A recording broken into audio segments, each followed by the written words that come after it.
Yeah, before we get into PUBG, I wanted to watch a video real quick. Everything you need to know before season 3. Season 3, Verdansk and more.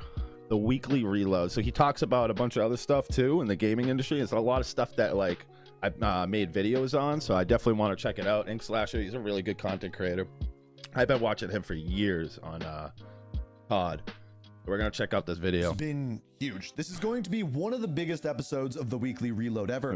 This week has been huge. This is going to be one of the biggest episodes of the weekly out. reload ever. We have the Nintendo Direct, which we got to go into. We also have Switch Season 2 3 and Verdansk being fully announced and all of the details. Interesting.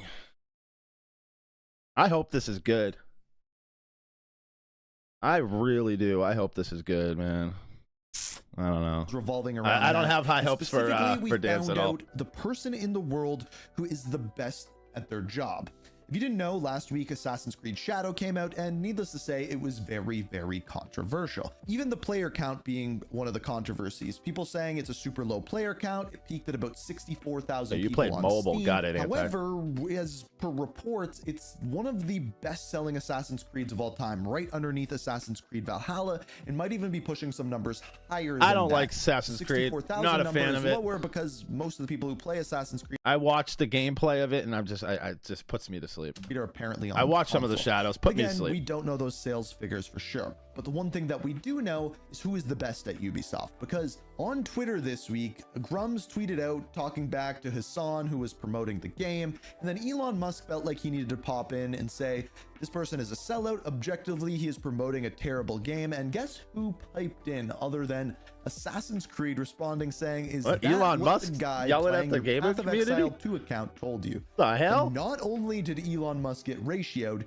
he got ratioed to the moon. But it wasn't over there, because Grums came back and started talking smack about the game.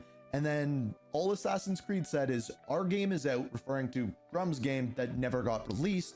And again, ratioed to the moon. There are some people in this world who are meant to do a certain job, to step up at specific times. And right now, with Ubisoft potentially taking Assassin's Creed, Far Cry, and Rainbow Six and selling them off to 10-cent games, this person said, you know what, I'm honestly so surprised Ubisoft is still around with all the decisions they make. It's unreal. But anyway, time to talk some smack, and everyone How's this studio still around? Ubisoft, if you take this person and get rid of their job, don't do it. Take them, embrace them, tell them to keep talking smack to everyone. Don't hold back. We're not babying anyone. This is the future of Ubisoft. I strive to be as good at my job as this person is on Twitter. I do my best every single week, and just like every single week, this week we got another episode of the Weekly Reload. The first time I've watched Ink Slasher. I've never seen his weekly reloads. I'm interested. I've never seen him. I've always watched his Call of Duty content. For those of you who don't know by now, the Weekly Reload is our weekly gaming news show where we go over everything gaming. Not just first-person shooters, not just Call of Duty, but everything. But we do tend to focus on those a little bit more. Now, the biggest news this year is GTA. We're all waiting for it. We're all waiting for Trailer 2. We're all waiting for a release date. But as it turns out, delayed. It's not just us that is waiting for a release date. Literally the entire gaming industry, where reportedly 3 major developers, and I'm willing to bet that it's a lot more than 3, are waiting for that GTA 6 release date before they announce when their game is coming out. Essentially, there are 3 weeks before and 3 weeks after GTA 6 comes out that nobody wants to touch, because all of the gaming news is going to be surrounded by that. And you don't want to drop your game that time. Apparently, not during it's GTA 6 sentence. So everyone is scared, and it's throwing off everything. And then if GTA 6 somehow does get delayed, how is that going to affect the gaming industry? It's a wild time to be a part of this. And speaking of wild times, another thing that's wild is what Microsoft is doing. If you didn't see it, they put out some concept images for new. I'm telling you, man, if Microsoft, if Xbox can get Steam on their platform, like Sony is definitely gonna, has to step their game up for sure. Like, you know what I mean? Like on PC, I don't care. Xbox could catch up. It could. It can happen. Things that was included. People say it can. Oh, it can. Steam. Now, with current rumors, it is rumored that this year we are going to be getting some fire sort of for Xbox handheld, and then next year we're going to be getting a new Xbox console that are going to be running Windows. And because they're running Windows, they can run Steam. And because they can run Steam, they can run the PlayStation games that have launched on Steam. Essentially, what Xbox is trying to do is create a platform where you can play all your games. Just like on PC, how you can play your Ubisoft games, your Steam games, your Epic games, and your Game Pass games. They want this on everything, which is a brilliant idea pushing forward Xbox's... If Xbox can get the Steam and execute it right and make sure that it's, obviously the games run right and all that, but it's definitely going to be key. Sony better watch out. Play anywhere idea. But Sony will block any game that's on Steam that's on Sony. They won't let you play it. Guaranteed. That's going to be obvious. Xbox wanting their games to be on everything. Smart move. Now, speaking of smart moves, we have so much Call of Duty news to talk about. We've got Season 3. We've got Warzone. And the only way for me to do this and fit it into this video is completely rapid fire. So Slick, he's the editor that makes these videos come to live. He's amazing. He is going to hate me for this section of the video, but he is great. So please hit the like button for him, and 1 like equals 1 prayer for what's about to happen. So Season 3 of Black Ops 6 starts on April 2nd, but that's only for the Black Ops 6 portion, so multiplayer and zombies. The rest of it starts on April 3rd. There's so much that came out. Multiplayer is we have a new map called Barrage. It is a medium-sized map that takes place in 1968 Vietnam. Then we have Nomad. This is a small size map, which is a strike map taking place in Afghanistan. Then we have the return of Firing Range. They call this a medium sized map, but we know that this is a small size map. Firing Range. Have Haven. They this always bring that back. KGB headquarters. Again, another mid-size map. Then mid-season, we have Signal, which takes place on the Rusalka, aka the number station from 1968 Black Ops 1. Seems like they're getting actually Blaze Town, which is going to be like a new version of decent amount of maps on multiplayer. Is that like... That seems like an extra couple more maps than as far as they usually multiplayer drop. modes, the first one that we have is Sharpshooter. But yeah, some of them are remixed. Favorite back from Black Ops 1. We also have Demolition. This is an IW or Infinity Ward game mode that was originally, I believe, in Modern Warfare 2, making a return in this game. As far as new perks, we have Close Shave, which allows you to use your melee weapon, which is your dedicated weapon when you hit the melee button when you have your gun out. And there's also another perk called Vendetta coming out at mid-season. The new score streak is 825 score, and that is the Death Machine. Everyone knows what that one is. The new ranked play season brings new ranked rewards. Moving to zombies, we have the new map, which is called the Shattered Veil. I must say, this one looks really, really cool, and I'm willing to bet, I don't know this for sure, that dinosaur has to be the main boss. I'm calling it right now. We also have the new enemy, which is called the Elder Disciple. Fair enough. Just basically a new version of the Disciple. We also have some other entities, which include toxic zombies, which are seemingly annoying as hell. As far as wonder weapons, we have the Ray Gun Mark II, which everyone knows and loves, as well as the Wonderwaff DG2, which everyone, again, knows and loves. As far as a new perk for the season, we have Double Tap Root Beer, which everyone has been waiting for since the launch of Zombies. We have 3 new Gobblegums, which include Tactical Diffusion, Support Group, and finally definitely a lot pitch, coming out on Season Zombies 3 high pitched for for 3 minutes. Then we have our new weapons, so these are a part of the Battle Pass. First of all, we have the CR56 AMAX, we have the HDR, and we have the Kali sticks, all of which were fan favorite weapons from Call of Duty Warzone and Modern Warfare when it launched. Mid-season, we have the Ladra, which is an SMG, as well as the Nail Gun. This one, I believe, has been in a couple previous games. We have new attachments, which include the Monolithic Suppressor, the SWAT 556 conversion kit, which actually turns it into the Grouse, so essentially another new weapon there. We have the C9 10mm Auto 30 round mags, and finally the Goblin MK2 mini rocket conversion. That will be certainly interesting. They're also adding some... But none of those guns are going to feel like the old Warzone. They're just not. That's the problem with this. New things like, in I don't so know. that you are able to use try multiple to, different blueprint attachments. We'll see. We'll see April 3rd. Time on a weapon, as well as a new way of tracking various different camos. And then starting on April 17th, we have another crappy event called the Black Ops Tribute, which is just get XP and get items. As far as new operators go, as a part of the Battle Pass, we have both Hudson and Mace, which were fan favorite characters from before. And then for Black Cell, we have Rose. That is right. She is back, but she should be able to see her a little bit easier on the new version of Verdansk. Now, speaking of the new version of Verdansk, it is launching a day later on April 3rd, but on April 2nd, if you click on the Warzone kind of page in Black Ops 6, it is going to give you a new weapon, the Kilo 141, so make sure you level that one up on April 2nd. Now, moving into what is new with Warzone. So of course we have the new and improved Verdansk. They basically took the map and left it 95% the same, but improved some visuals, the graphics, the mud, I am excited. Water, there's a ton We'll of be different here the screenshots 3rd that you playing can see and how they're improved and how they look. Hope it's different good, than before. man. Hopefully it's not like the Black Ops, like what we're playing right now. It can't be. Like, they cannot. It has to have this like different feel. Like, it just has to. As what they I don't know. have changed is, number one, the movement. So they've adopted Omni movement, but they've taken it, refined it, and it's going to be closer to the original movement of 2020 Verdansk with You Omni might be movement right. abilities. It might They be haven't mid. explained very well Might be what right. this is going to be, but we'll have to wait and see. The player count is going to be 150 players with the original announcer. Once again, you can shoot. You could shoot during while you're free fall. falling. Remember shooting people out the air? That's actually pretty cool. But when they have aimbot, it's not that cool. Which no one really knows why they removed that one, and it has the same infill and exfil cinematics as the original Warzone. Speaking of original Warzone, the original supply crates make a return, as well as floating loot. Also, the original armor Floating satchel loot. that was W. there, I believe, with Season 3 Reloaded back in the day, where if you pick up the armor satchel, it gives you 8 plates automatically. There's no more confusing stuff with that. A new thing that is making a return, though, I believe for Modern Warfare 3 is high value loot zones. Those are coming back, and basically the only new feature that is coming back. Buy stations are going back to the original glory with their vertical menus, as well as being able to buy back. Why did they ever change this? Like, what is wrong with them? Old teammates with the click of one button. How about the whole menu should be that way? Basically, all of the equipment, Dummies. vehicles, field upgrades, everything in between from Modern Warfare 2019 and Call of Duty Warzone 2020 are making a return. The 3 kill streaks that are coming are the Strike Precision Airstrike and the UAV.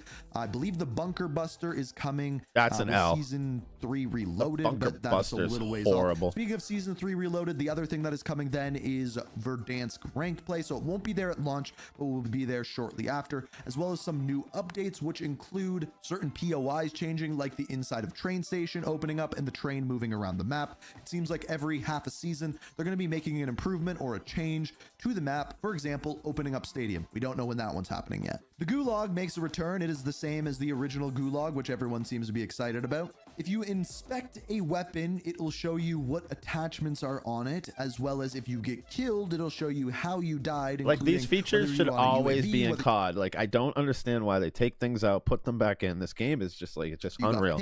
Now they're bringing everybody back, and we're going to bring these back. You know they're going to take them away. There's going to be secrets scattered throughout the map. They showed They're going to take bear, them away. but also Watch. referred to the intel that was originally in Verdansk in March 2020, which if they bring that back, we are going to be all over that. As far as game modes go, you have your traditional 150 player battle royale, but we also have casual, which includes 28 players and 120 bots, which is wild.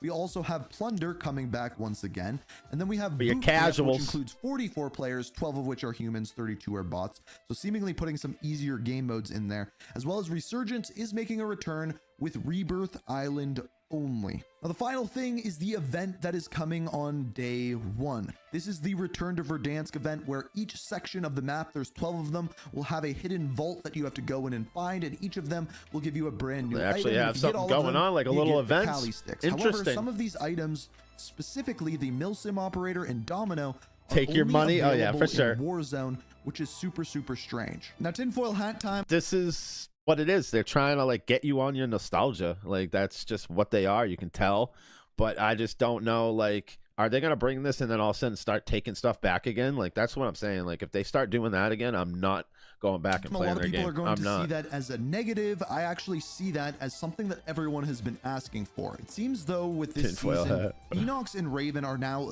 the studios for Warzone. The movement is now different in Warzone than it is in Black Ops 6, with rumors of Black Ops 7 having wall running.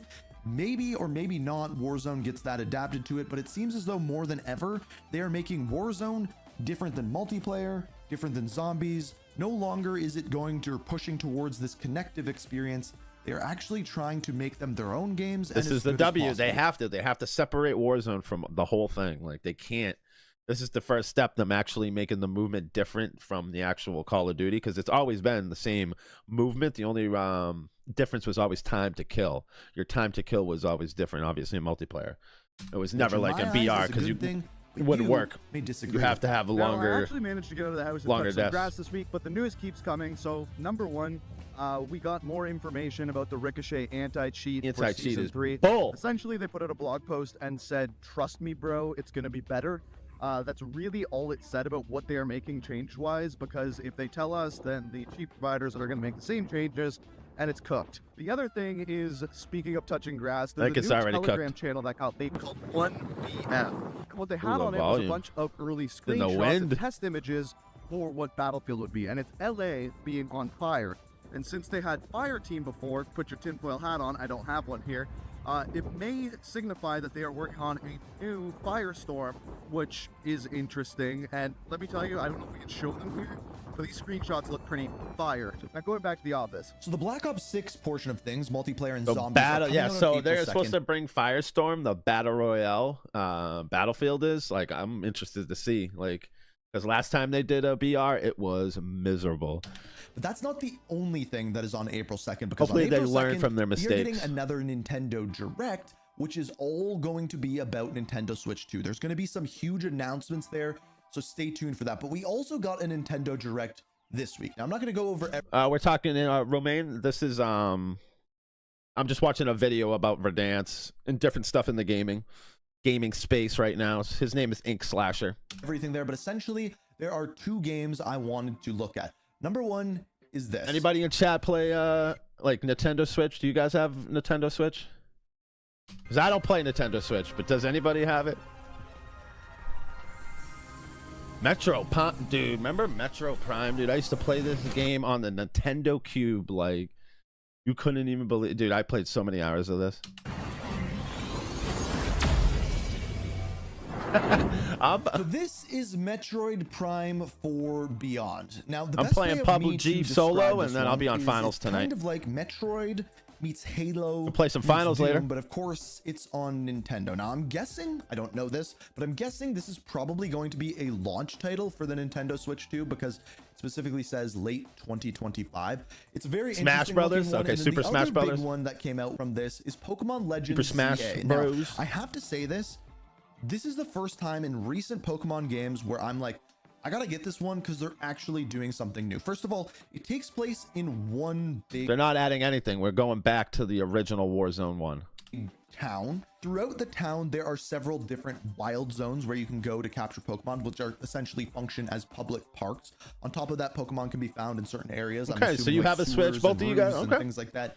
But then, at night, if you stay up too late, all of the Pokemon turn to zombies and start killing the humans. Okay, I'm just kidding. But at night, turns out that there's like a giant tournament where you have to fight against other trainers and work your way from rank Z to rank A. Zombies goes in every... Is you telling me it's going in a Pokemon? Like tournament that goes on every single night. But the night. zombies, man. Everything needs to be zombies. So no, we don't get zombie Pokemon, but we do get at least a little bit something new. And I'm sure there's gonna be a story worked into there as well. Something going on with the town, things along those lines. Now there were essentially two games that were released this week. Number one was Atomfall. This is one that I played the entire game over on Ink TV, and in fact, I even put up a review there. But to keep it short, this game was really, really good. It is not a linear game whatsoever. It looks good. You can kind of play it at your own pace in whatever order you want. The world is super reactive. The story is very, very good, but the gameplay is a little bit lackluster. If you're like me and like games with a really good story, maybe kind of like Fallout, but on top of that has a really open world and create your own story, choose your own adventure style gameplay, it is definitely a game for you. The other new game that came out this week is by the name of The First Berserker Kazan, and this one is essentially a very, very difficult Souls-like game. Right now, it has about an 80 on OpenCritic, and yeah, all of the kind of comments, reviews, things like that is they say it's brutally hard. So if you like Dark Souls, if you like Elden Ring, if that is your cup of tea, this is a game for you to grind through until we get the next one. It's definitely a genre that keeps pumping out games that people seemingly enjoy every single time. The one thing that I will say is, why is like every game that comes out this year just 80 on OpenCritic? It's either like 81, 79, or 80. Every single one of them. It's getting a little bit ridiculous at this point. Now, as far as games coming out this week, first one that we have is going into early access on April 3rd, fully getting launched on April 8th. South of Midnight. That is South of Midnight. Now, this game is made by the people who made We Happy Few, which has a really cool art style. This one does as well. This is one that I'm looking to get my hands on and will probably have a review over on Ink TV. But this is one that is day one on Xbox Game Pass, or you can pay to get it those 5 days early if you'd really like. curious what you guys are thinking about this one. And speaking of things that I'm curious about, this next game goes by the name of Inzoi. I'm probably mispronouncing that, but think of this game as a more realistic Sims. Essentially, it's a real life simulator where you can do what you want, play what you want, pretty much anything you want. I know Ready Up B wanted to play this game. Like, I think, who was it? Somebody it's like said living that. a life of a fake person in a video game through your real life, but pressing buttons and sped up. I don't know. It's an interesting one. Although it is not getting as good early reviews as I originally thought it would, but I have a feeling that this is going to be a game that really gets pushed over time. Sims is like one of the most successful franchises ever, and it appears as I could see people getting lost in this game. Like, seriously, like, I'm telling you, man, people are crazy, bro. They are going for a chunk of that change. So that is the weekly reload. I have some very big news involving this series coming next Sunday. So you're really going to want to stay tuned for that. I guarantee you, you're not expecting it. It is something brand new. And I think, fingers crossed, all of you who watch this series and enjoy this series, it is something that you will really, really like. Slick and I got a surprise for you guys. So stay tuned next week. If you enjoyed this week's episode of the weekly reload, hit the like button, subscribe. There's gonna be so much coming this week with for sure Verdansk, with the story and that, with season 3, and I've got many other story videos planned for the channel over the next little while. So stay tuned, subscribe, notifications, like button, all of that good jazz. All that good always, jazz. Thank you so much for watching. Until next as time. always, for sure. This week. Oh nope, didn't mean to hit it. Yeah, I'm gonna put Ink Slasher's all his links will be in the description of this video. But yeah, I am excited for Verdansk, but I'm kind of worried that it's not going to be good. I don't know. That's just my gut feeling. I think I'm like a sour puss Call of Duty player right now. That's like stomping my feet. Like I'm not taking it anymore. You know what I mean? Like, I don't know.